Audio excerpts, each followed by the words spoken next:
Yeah.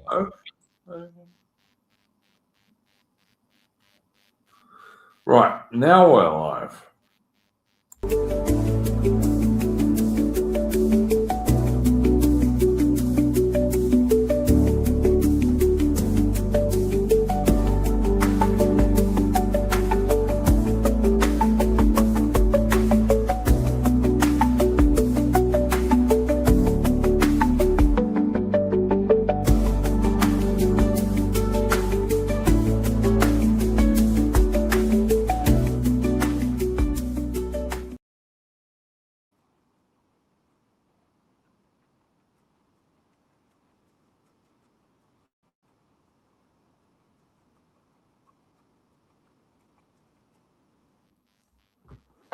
Okay.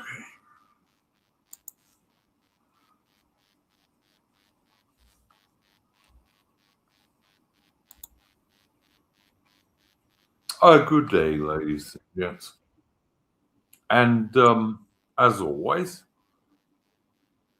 I'm going to play us a tune to allow more people to join me. Exactly. Take up the white man's burden, send forth the best ye breed. Go bind your sons to exile, to serve your captives' need, to wait in heavy harness on flooded folk and wall. Your new God's sullen peoples have devil and have child. Take up the white man's burden, in patience to abide, to veil the threat of terror and check the show of pride. By open speech and simple, 100 times made vain, to seek another's profit and work another's gain. Take up the white man's burden, the savage wars of peace. Fill full the mouth of famine and bid the sickness cease. And when your goal is nearest, the end for others sought, what's love and heed and folly, bring all your hopes to naught. Take up the white man's burden, no tawdry rule of kings, but toil of servant sweeper, the tale of common things. The ports ye shall not enter, the roads ye shall not tread. Go make them with your living and mark them with your dead. Take up the white man's burden and reap his old reward. The blame of those ye better, the hate of those ye guard. The cry of those ye humor are slowly towards the light. Why brought ye us from bondage, a loved Egyptian night? Take up the white man's burden, ye dare not stoop to less, nor call too loud on freedom to cloak your weariness. By all ye cry or whisper, by all ye leave or do, the silent, sullen people shall wail God's and you. Take up the white man's burden, have done with childish days, the lightly profit laurel, the easy young grudge praise. Come thou to search your manhood through all of thankless years. No age with give or wisdom, the judgment of your peers.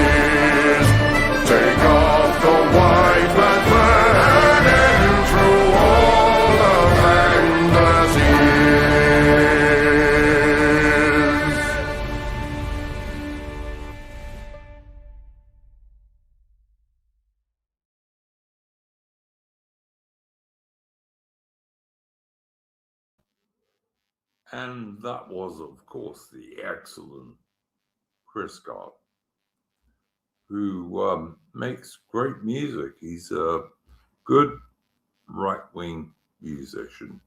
Go and check him out on YouTube. And I think you can also find him on X on Twitter. All right, guys, I'm in a very bad mood this week. I have had a Yahoo email going back into the last century, like a fair few years into the last century. And because Yahoo, because they're wankers, kept asking me to change my password, I've forgotten it and I've lost it. And there are email messages on Yahoo from my late woman who has been dead for many years. And also there are pictures of my son when he was 4 and 6 and 9 on there. And I have lost all of them.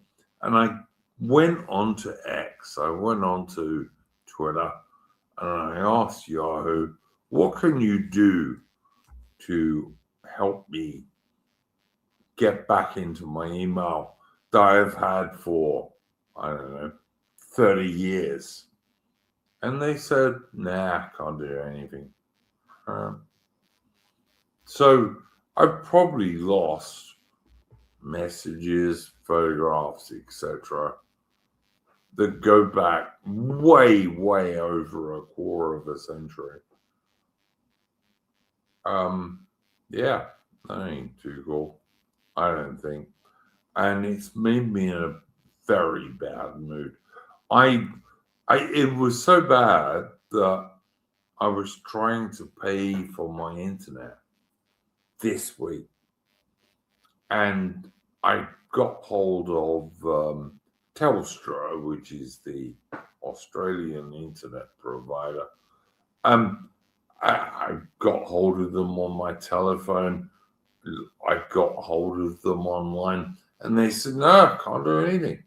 Although luckily enough today, by doing a bus trip into my local town and going to the store, I was actually able to pay it. But yeah, these wanks don't care about you at all, guys. They just don't. Anyway, whatever. Let's talk about the Anglo-Zulu War. Now, the Anglo-Zulu War in 1879 was known for being, in the early stages, the Brits didn't do too well. You know, Isa and Luana, 600 British soldiers, a whole 600 British soldiers, were surrounded and destroyed by 20-odd thousand Zulus. Then, of course, you had Rorke's Drift, where 137 British soldiers, quite a lot of them sick or wounded, actually managed to defeat 4,500 Zulu warriors. Then, of course, you had the Battle of Intombi.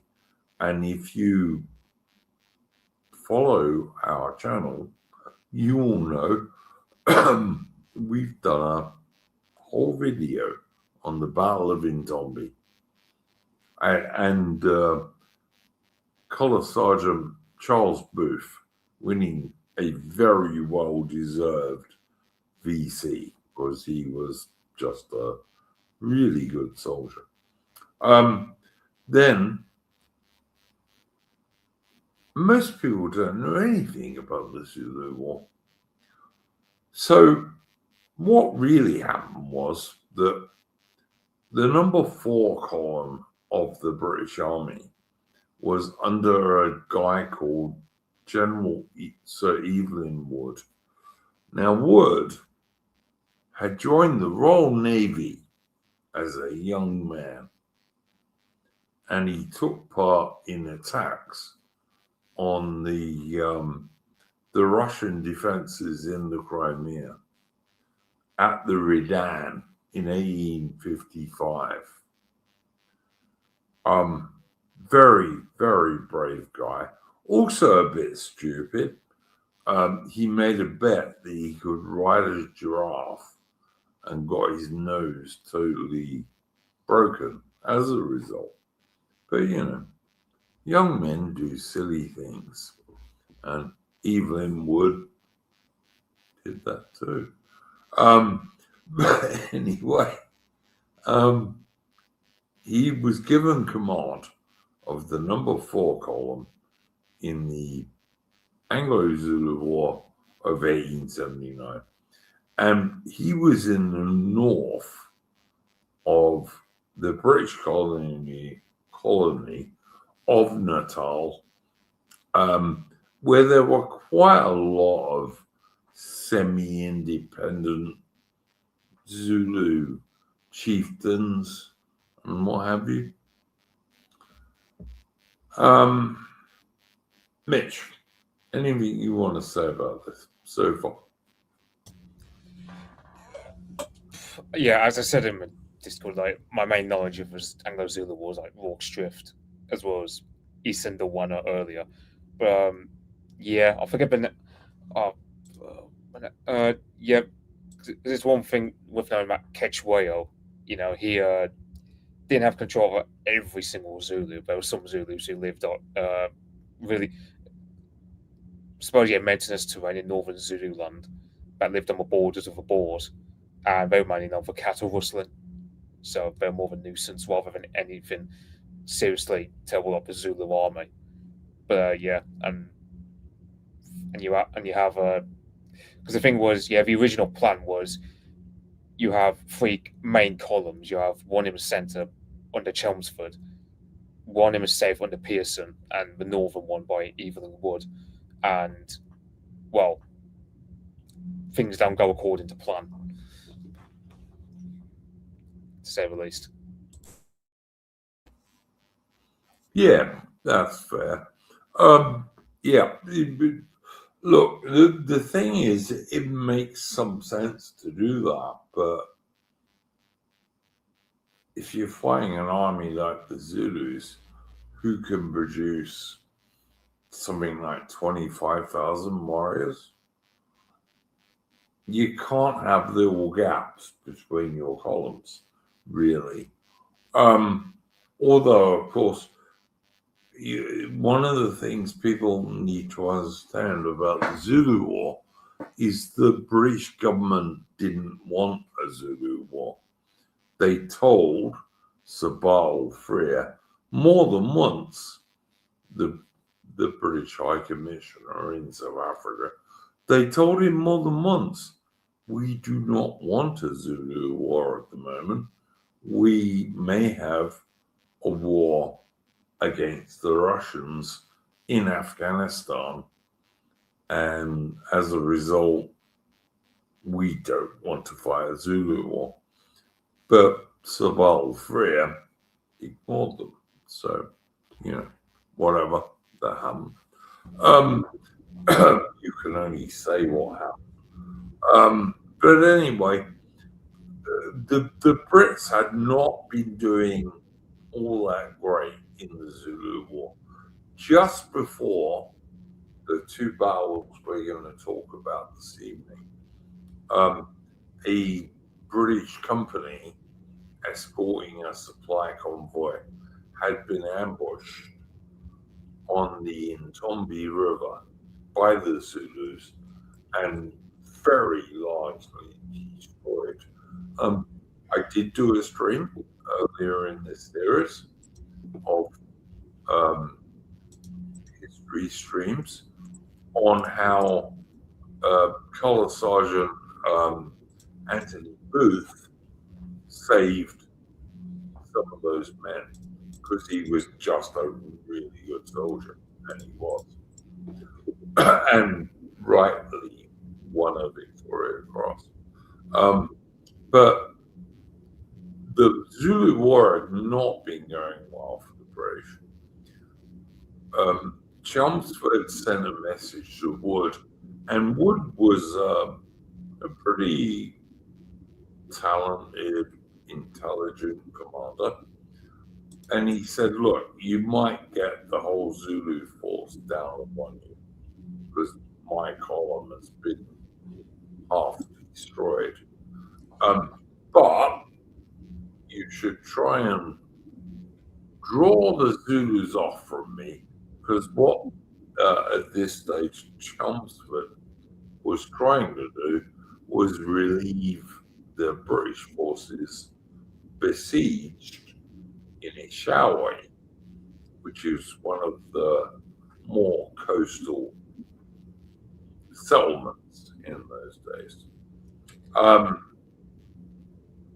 So Wood decides he's going to launch an attack on the Zulu stronghold.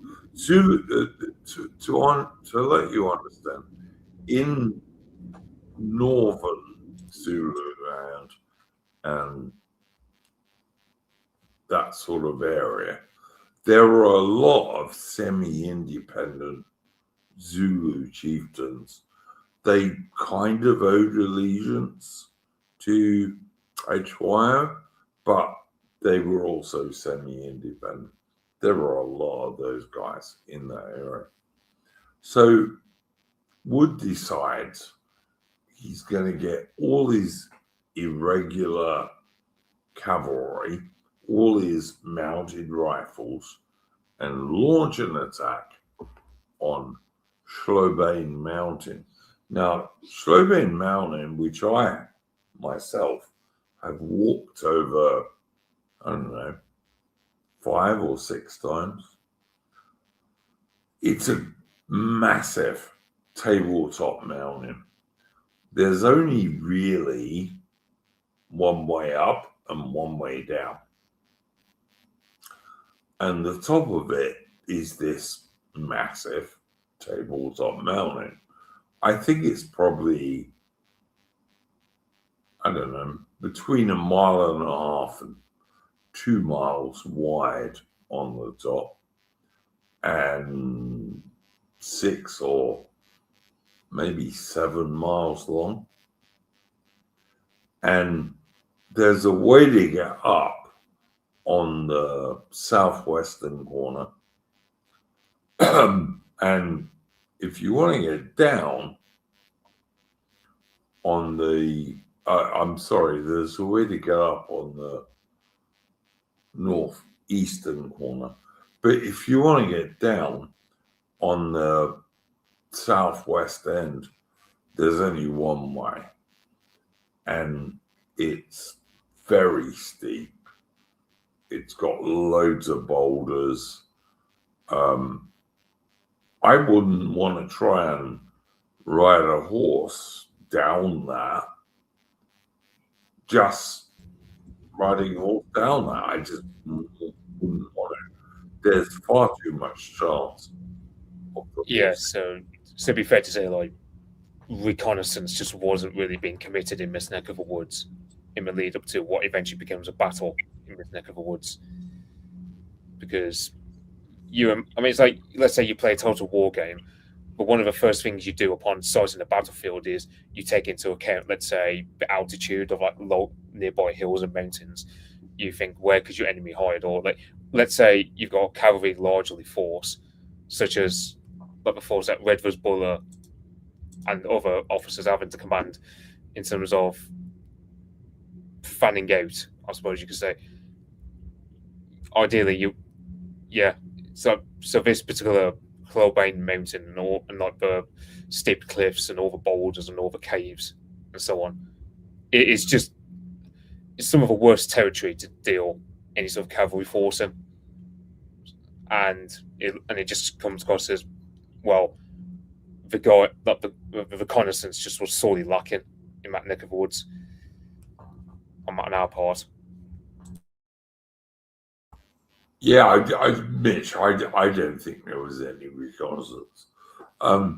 Even Sir Evelyn Wood himself admitted, like the Zulu guys on the top of Hlobane were between 1 and 4,000 strong. He didn't know. He just didn't know. But he still sent his forces up there. And all the British forces that went up there were maybe, I don't know, 750 men at the most. They were all local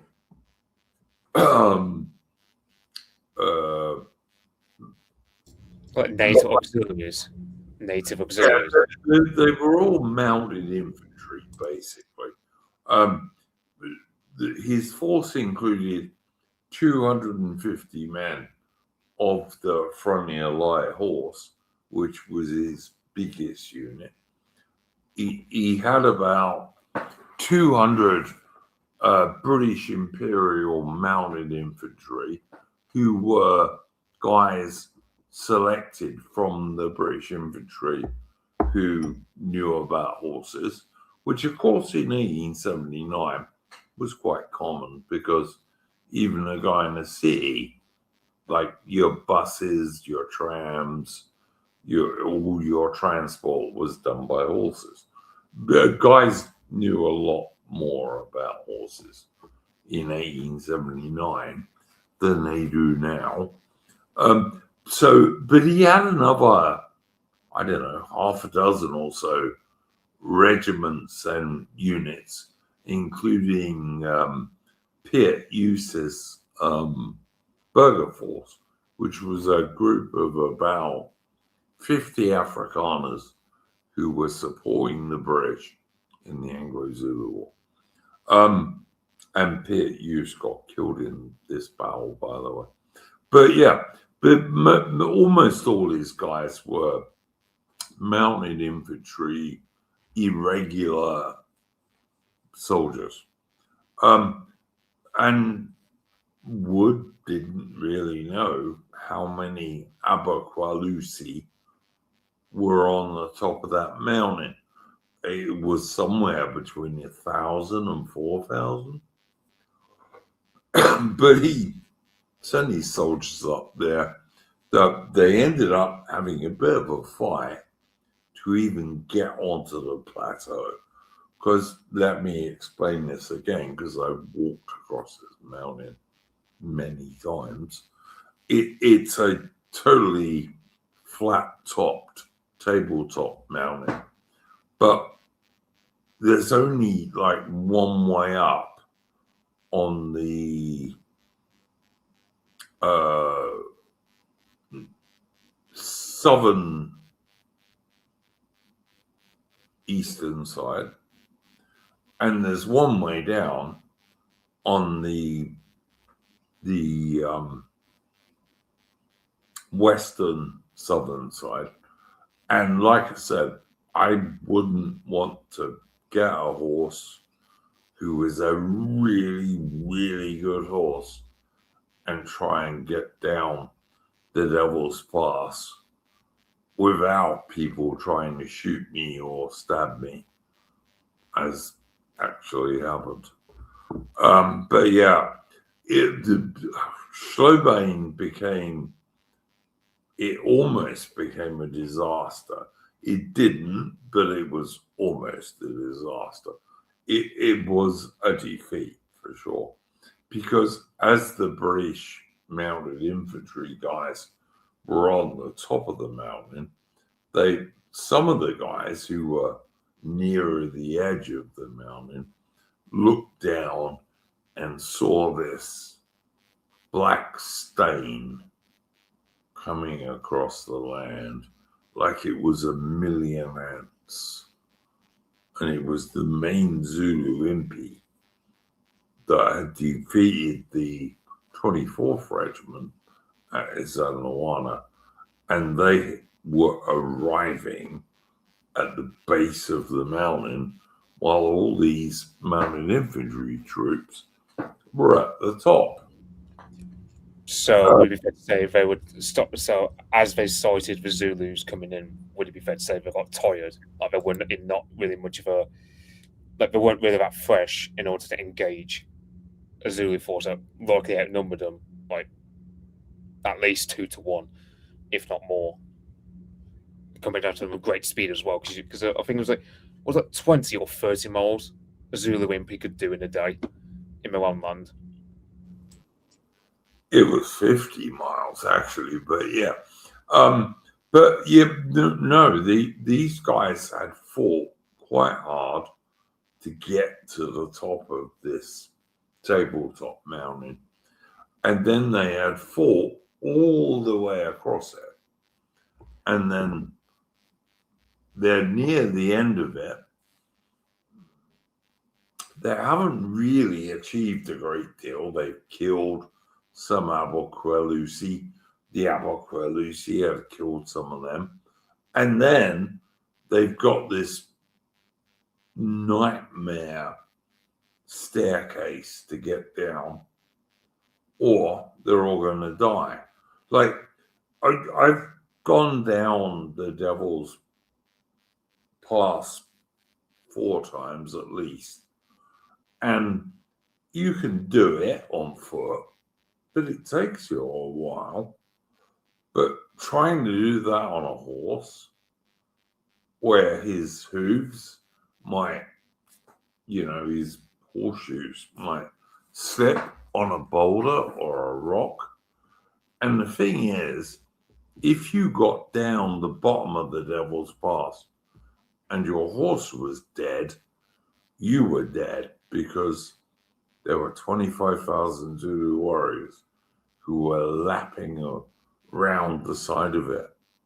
Like Colonel Buller, and this is the same Sir Redvers Buller, who was a useless general in the Anglo-Boer War, 1899 to 1902. But Buller was actually a pretty good lieutenant colonel, where he had to be braver himself, but not be so morally brave, I guess.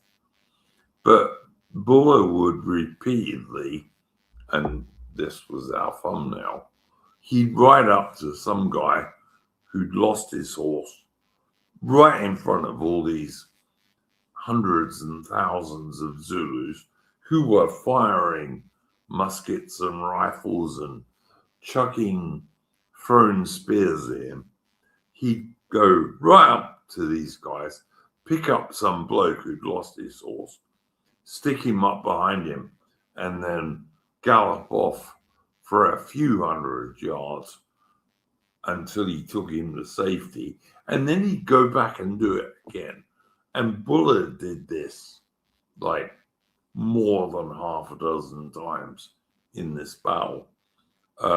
So he got a Victoria Cross, which is the hardest medal to win in the world. And I think he deserved it, because if anyone had killed his horse, he and the guy he was trying to, or even badly wounded his horse, he and the guy he was picking up would both have been slaughtered, because the Zulus never took any prisoners. They're Africans, guys. Africans don't take prisoners. They just kill you. That's what they do. Didn't Ketchway ordered prisoners to, officers to be taken for sake of interrogation, or was this at a later point in the war? Because I remember reading that earlier. I think it was a Frenchman guy named Garnier who got taken prisoner in this battle, if I'm not mistaken.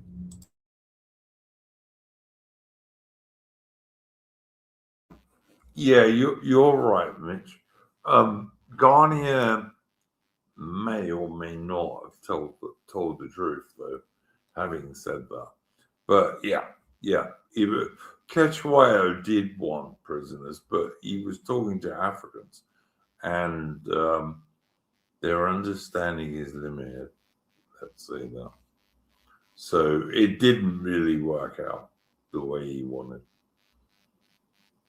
But yeah, Garnier, the French guy, claims he was taken prisoner by the Zulus, but he's the only white prisoner of the Zulus in the whole of the Anglo-Zulu War. So is he telling the truth? Oh, maybe. I don't know. Yeah, was it a matter of they didn't take prisoners because they were just brutal, or was it a matter of like they just couldn't take prisoners because the nature of a war for the Zulus was they had to constantly be on the move, and they didn't really have modern medical facilities, so we just thought just kill them and not have to bother treating them or anything. Well, to give you an idea, Mitch, in most of their battles, the Zulus would kill women, children, old people, babies, dogs, cows, horses. They just used to kill everything. Third world people, man. Because I thought it'd be a matter of like they take the women as sort of, I don't know, like to pleasure them, because it's like because you said about how the Zulu language has like clicking sounds, but that's because the original Zulus, they took loads of Khoisan women as their wives, had loads of children with them, and the children kept on the clicking sounds. Yeah, true, absolutely true. But in general terms, like when you're looking at the Khoisan people, the Bushmen, in other words, who the Zulus absolutely wiped out in the Drakensberg Mountains. You're looking at little raiding parties that were doing that rather than a big battle. In a big battle, the Zulus just killed everyone. Yeah, because I can't pronounce it. Was it Mufakane or something like that? The Zulus call it, or like the ex-holders call it, where the Zulu Empire, the Shaka, they just conquered everything. The crushing. It's called the crushing. The Mefakani is the crushing, and that is where Don Orza were destroyed by the Zulus in the area between Natal and the Cape. But yeah, absolutely. Yeah, and it's because you have because the thing was before that the Zulus were known for largely cattle rustling, like small scale raiding, basically, like against what you read in, let's say, like Irish mythology.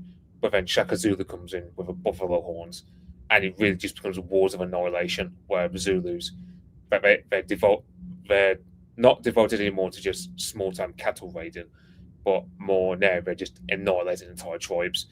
Perhaps they'll do some effort of assimilation, perhaps, but yeah, you just have Zulu just fanning out, and one way you can tell how brutal that part of the world was. I mean, you have battles at four places called like Murder Hill and Blood River. Of course, the latter being famous in our circles because I think about Afrikaners were like only a few hundred at most, dealing with like 10,000 Zulus, and Dinagani, I think the name was, the Zulu general, and a lot of his men just got slaughtered by said Afrikaners, despite the huge numerical disparity. Yeah, Dingaan is not a popular Zulu king. People like Piet Retief and other Afrikaners tried to go and negotiate with him, and he surrounded them and then basically murdered them all. And then he sent his warriors to attack all the little Afrikaner Voortrekker convoys that were in the Drakensberg Mountains. So you'd have, like, I don't know, you think of it a bit like watching a Western movie, a US Western movie with, like, you know, a few wagons, and the Indians would arrive and just slaughter everyone, rape all the women, probably rape all the children, and then piss off. And that's exactly what happened. like you'd have 5 wagons, and the guys would fight as long as they could, and then they'd get killed, and then their women would get captured and raped, and their children would get captured and raped. But this is Third World Warfare. This is what they always do. Everyone is not the same, you know. Liberals will tell you all humans are the same. No, they're not. I mean, at this time in history, it's largely like the Quakers, because I mean, I don't, you know, because the Quakers, for example, in America, they have like this stupid idea that, you know, the likes of the Comanche, well, they just, you know, they don't do anything wrong. It's the white settlers who make them do bad things, and that's the sort of mentality you get on in some of these Christian sects, or sort of, I don't know, it's like basically these wacky like version of Protestantism where they believe, oh well, the likes of the Comanche or the Zulus or whomever, they can't do anything wrong, and any wrong that they do, oh well, you know, they have to play the cultural relativism card. So, for example, when you see the Zulus possibly ganging up on like an Afrikaner lager that's also full of women and children who are scared for their lives, it would be a matter of, well, a Quaker would look at that and go, oh, well, perhaps the Afrikaners did something wrong to make the Zulus turn upon them, like, you know, to make them be this vengeful, to be almost like the Urukai from Lord of the Rings, almost. Like very suicidal empathy. Yeah, absolutely. I just saw someone in the chat who tried to dox me earlier. He's been banned. And I saw him on a chat with, oh, crikey, Marcus Furious and the American dude who does things. He's called Sonota DFA. If you ever see this guy, ban him. Okay? He's a left-wing filth. Ban him. Really, really bad man.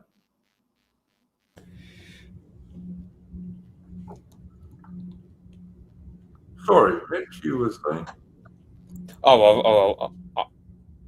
Yeah, I think I finished my point about, you know, how the whole because I'm trying to think. I don't think specified in a Zulu film, for example, what the Swedish missionary, like what his particular brand of Protestantism was. I'm just assuming Lutheran or something like that as a Swedish fellow, but yeah, like that's one thing you do get, like not just in South Africa but also in America, where you get these mainly Quakers who just peddle this suicidal empathy of, well, if the Zulus are trying to exterminate, let's say, a load of white people like the Afrikaners, then the white people must have done something wrong, because, well, these people, it's not a matter of uncivilized. It's, well, they just need to be taught the right proper way. And it's sort of infantilizing them, which it's also Zulus more than anything when you think about it. Because I mean, say what you will about the Zulus, I mean, they are damn good warriors, and they really put up a damn good fight.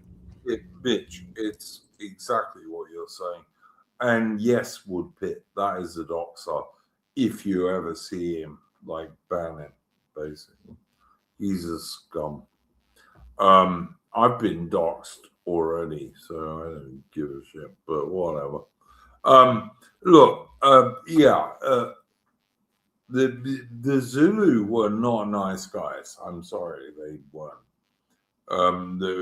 Their normal way of carrying on was to kill everybody, including, like I said, dogs, horses, oxen, women, children, babies. They just kill everything. That's what they did. And you know what? I was in charge of Zulu soldiers in my life, and they were good guys. But you know what? Trying to get them to stop firing was fucking insane. And I knew what they were. I once killed a Swapo guy. I killed him. I shot him in the head because my guys they had a great big massive stick they were fucking him up the arse with. But yeah, they were good guys. Okay. But I shot that guy and I thought I did him a favor, to be honest. But let's talk about the Battle of Kambula, which was the turning point of the Anglo-Zulu War. Yeah. I'll just because you have a battle of Walk Strip, which everyone knows about. Kambula, I've heard, is a bit larger version of Walk Strip. How come after Walk Strip you didn't have a situation where because you imagine the Zulus after Walk Strip probably were thinking, okay, we never attacked the British when they're well dug in or well fenced in, whereas at Kambula they don't seem to have followed. And it's worth noting that Ketchwayo, he gave his commanders advice before the battle saying, if you are going to attack the British, do it out in the open, like we did at Eastern Dorwana. But if they're dug in, like with trenches or with a lager or with like barricades and stuff, do not attack. Circle around them, even cross into Transvaal if needs be, and Urkov, the Afrikaners, if that means you're able to outflank this force under Evelyn Wood. Because I believe like this was because Hlobane was the 27th, and then literally the next day, the 28th of March, was of course Battle of Kambula. So you imagine the Zulus were in high spirits at this battle at the start. Yeah, when they arrived, they were shouting in Zulu, "We are the boys from Izanlawana." That's what the Zulus were shouting when they arrived. There was 20-odd thousand of them. They'd won at Hlobane. And so Evelyn Wood sat there. He had two British battalions. He had the 13th Shropshire Light Infantry from the southwest of England, and he had the 90th Light Infantry from Perthshire in Scotland. Plus, he had some Royal Artillery, Royal Engineers, what have you. And he had prepared his camp quite well. It was on a ridge line. I've been there quite a few times.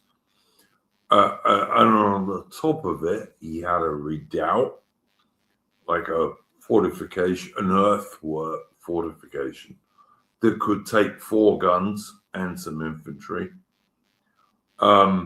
He had a palisade, which is a load of wooden stakes that went along the top of this ridge.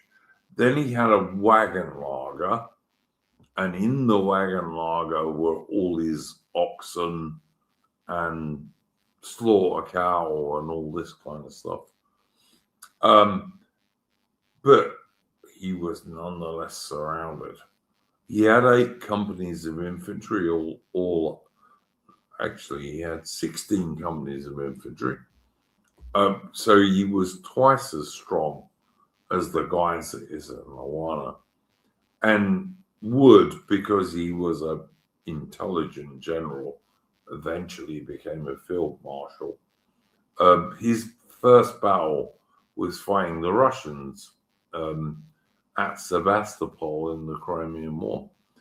And he was in the Royal Navy, but he later transferred to the British Army. Not many people do that, but Wood did.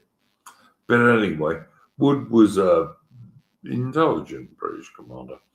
And yeah, the Zulus attacked this place, shouting, "We are the boys from Izanlawana." British soldiers didn't give a shit. Probably couldn't understand them anyway. Yeah, there were many volleys, many bayonet charges, and in the end, the Brits won. And that was the end of the Zulu victories in the Anglo-Zulu War. Yeah, because I was to say regarding like them not understanding the Zulus. I mean, it's like in that film Zulu, like you have the guys chanting, and even though you don't know the words, you can kind of get the spirit of what they're saying. So when you have, for example, so you can imagine the guys at Kambula, they're probably thinking, well, they've got a good defensive position because it's not like they're having to deal with between a Hlobane mountain. They're surrounded by like an open field almost. They've got like a ridge that can act as like a natural defensive barrier, which they then use for their own purposes. So when it comes to the Zulus charging, like 'cause they tried to charge first of the horns, I believe the chest would also be beaten off. But yeah, because that's one thing you often have, like let's say the chest, as the Zulus would call it, they attack the center head on to pin the enemy in place, while the horns circle around. But at Kambula, that that kind of Zulu way of tactically doing things was upended. That it was completely repulsed. We did have 6 Gatling guns, didn't we? At East Underwater, but we lost them, so we didn't have. I don't think we had any more apart from the ones we lost at East Underwater.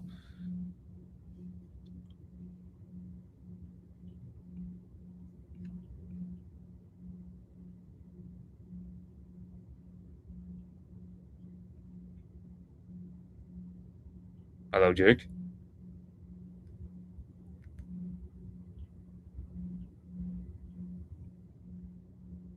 Is he on mute? Duke?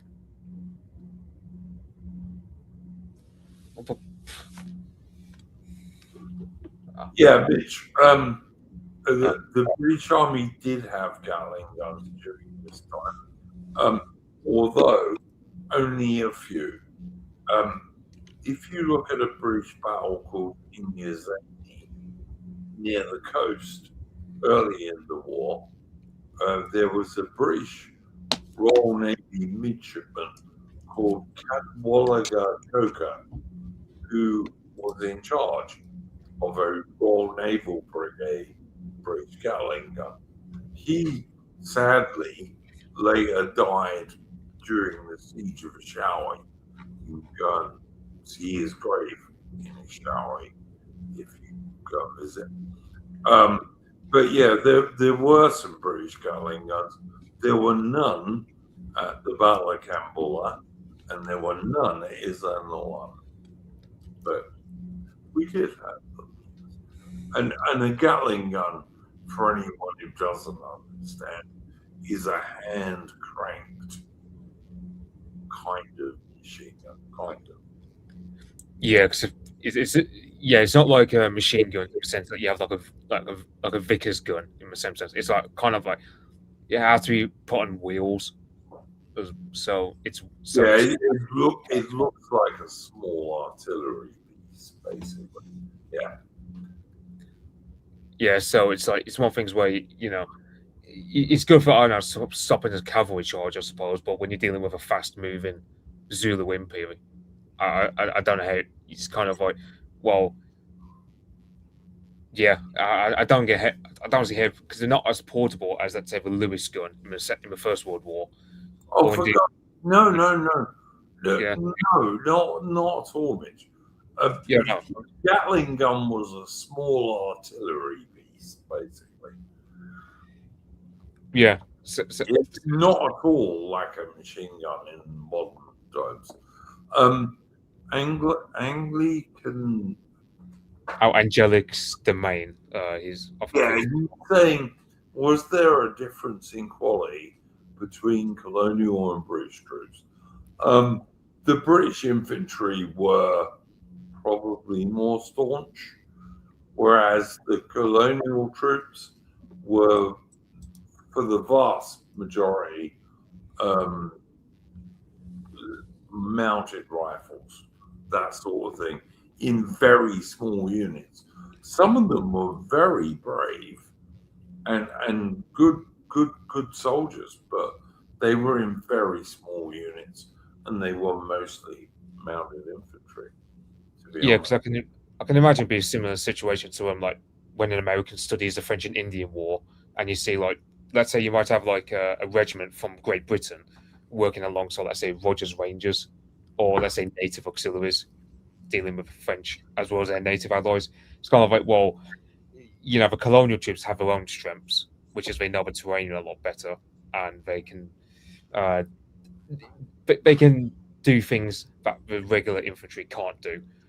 But like when it comes to holding a defensive position like Kambula, you normally want the regular infantry regiment to be defending it rather than colonial troops. The colonial troops probably act better as like recon and sort of like, and that kind of role. Yeah, yeah, I'd agree with that, Mitch. That makes sense. Yeah, absolutely. But yeah, the Battle of Kambula was the turning point of the Zulu War. Britain had lost Isandlwana, obviously.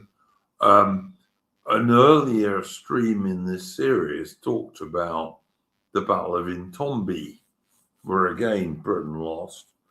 And we lost at the Battle of Hlobane. But after Kambula, where 2 British infantry battalions crushed the Zulus, we didn't lose again. Never again.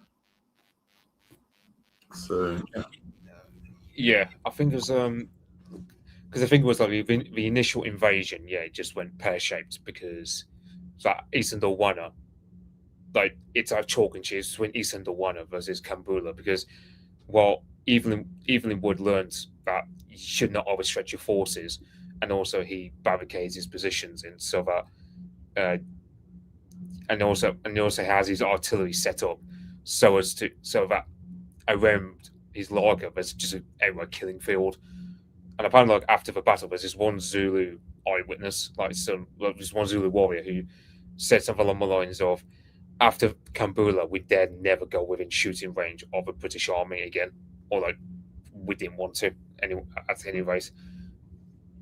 So that's kind of how devastating Kambula must have been for the Zulus.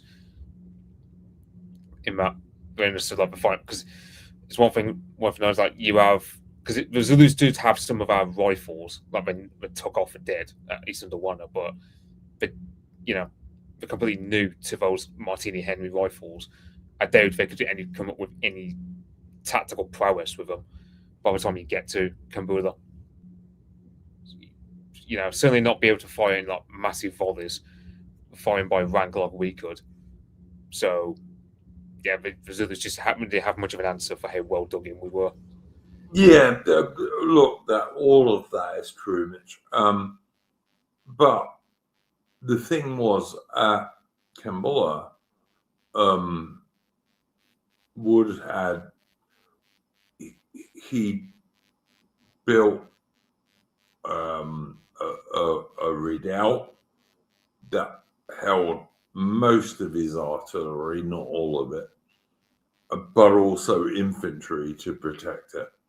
He built a wagon lager that had infantry protecting it. And in between, he built a palisade, which is like a wooden defense, basically, which if your enemy are trying to attack you with spears, for the most part, although Mitch is entirely correct, the Zulus had hundreds of modern rifles by this stage. That palisade will give you a good deal of protection. If you look at some of the thumbnails for this stream on X, for example, you will see where British companies charge out of their wagon lager to go and they bayonet charge out of those wagon lagers and force the Zulus back down below a height and then just volley into them and kill the bastards. So yeah, it's Mitch is right about this. But Wood was sensible British commander, and he did not. This is the difference between Issa and Luana. Wood was not trying to defend many, many, many thousands of yards of useless ground. He was only trying to defend his own position, which, that's kind of what you want to do if you're defending a position. Mitch, anything else you want to say about this? Because I think we've nearly done. Yeah, because the thing was, like, the Zulu commanders before Kambula, they were told by Ketchwayo, if you're coming across the British forces well dug in and well entrenched, do not attack them. Like, you can only get them out in the open, like Hlobane or Eastern Wana. 100%.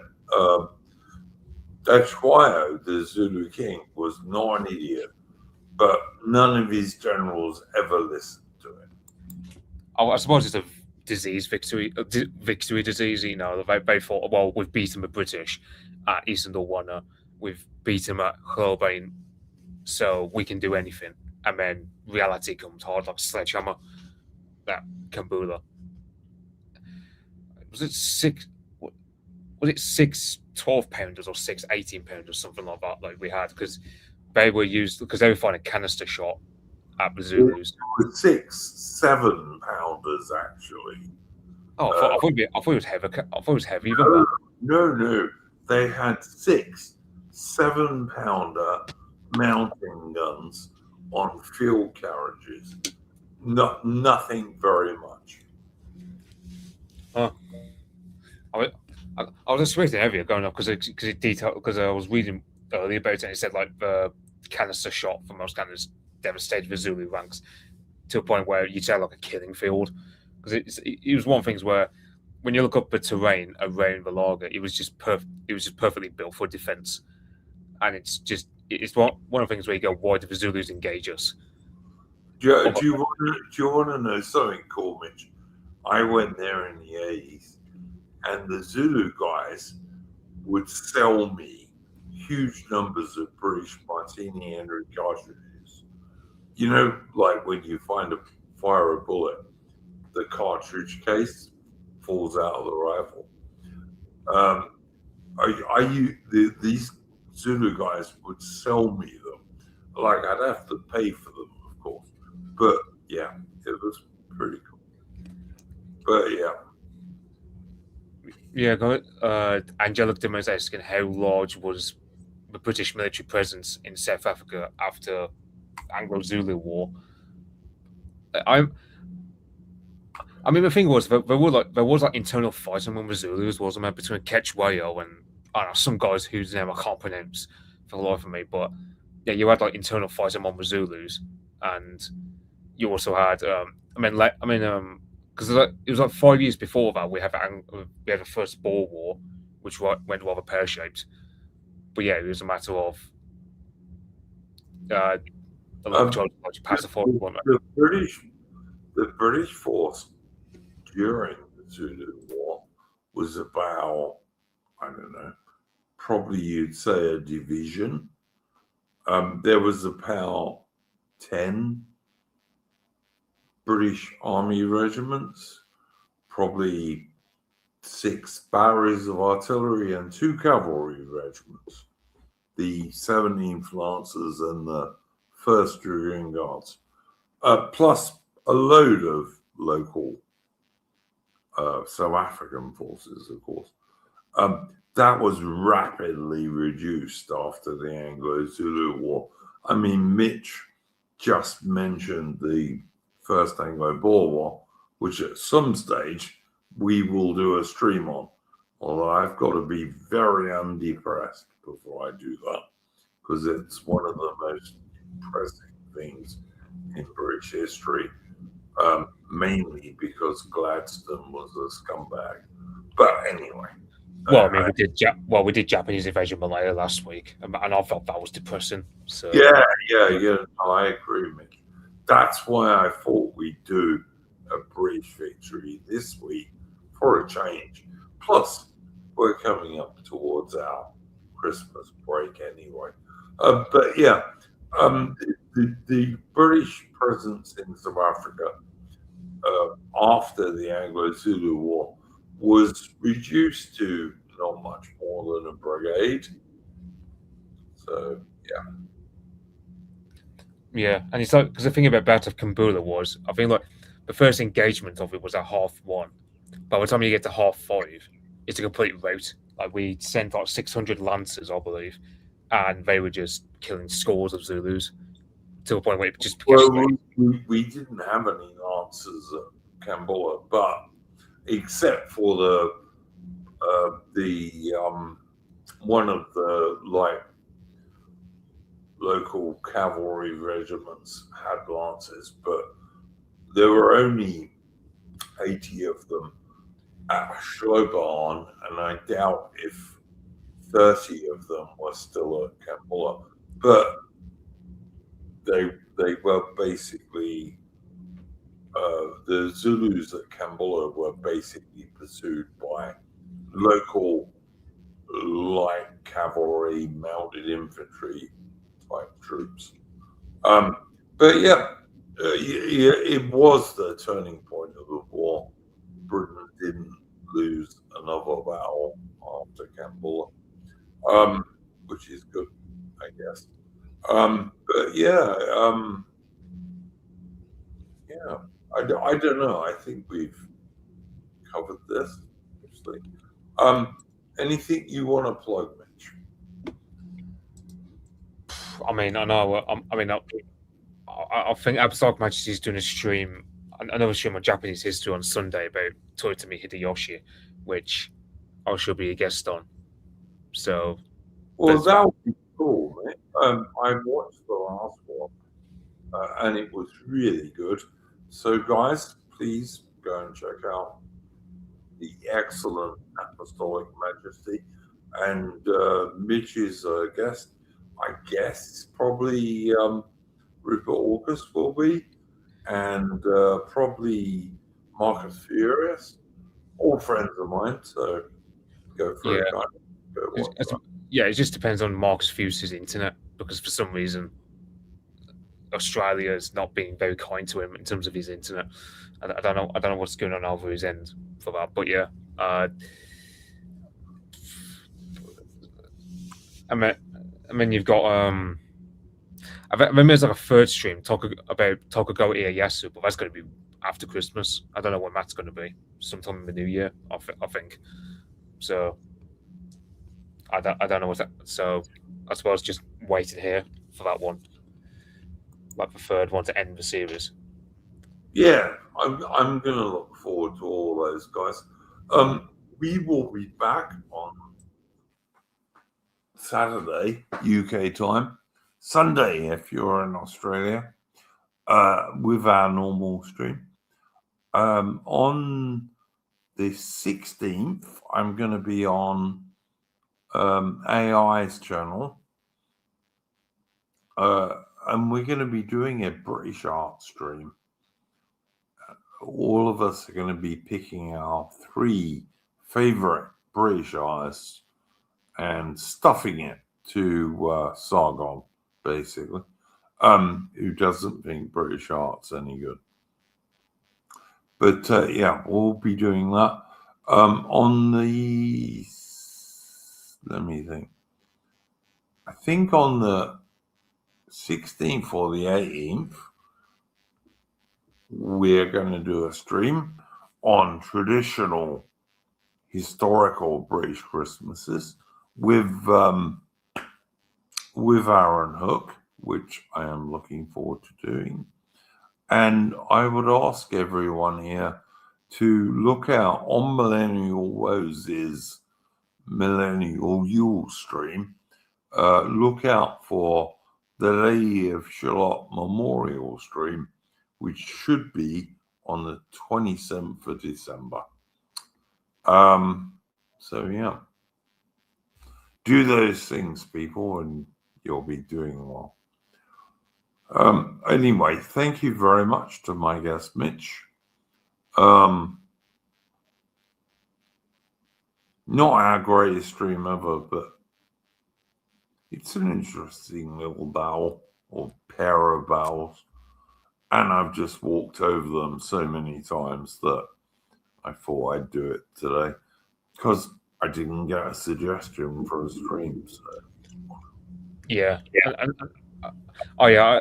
I don't know. Like I suppose because I mean, there's a few people here I don't think were around for previous Zulu War streams. So yeah, it's also a good thing in that, and I kind of explain a bit about the Zulus as well, in case people don't know anything about them as a culture or anything, in anything in terms of context before the war started. Yep, true story, Mitch. You look on our history streams. You'll find at least 3 about the Anglo-Zulu War. I've also done a stream with Morgoth and Endeavour about the movie Zulu. I did a stream with Aaron Hook about his relative, Henry Hook, at Rorke's Drift. I do quite a lot of stuff about the Zulu War, partly because back in the day, I lived 30 minutes motorcycle ride from Rorke's Drift. So there you go. So anyway, thank you again to my friend Mitch for joining the stream. We'll be back on Saturday.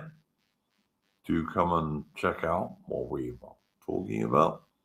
And in the meantime, don't let the bastards grind you down, boys.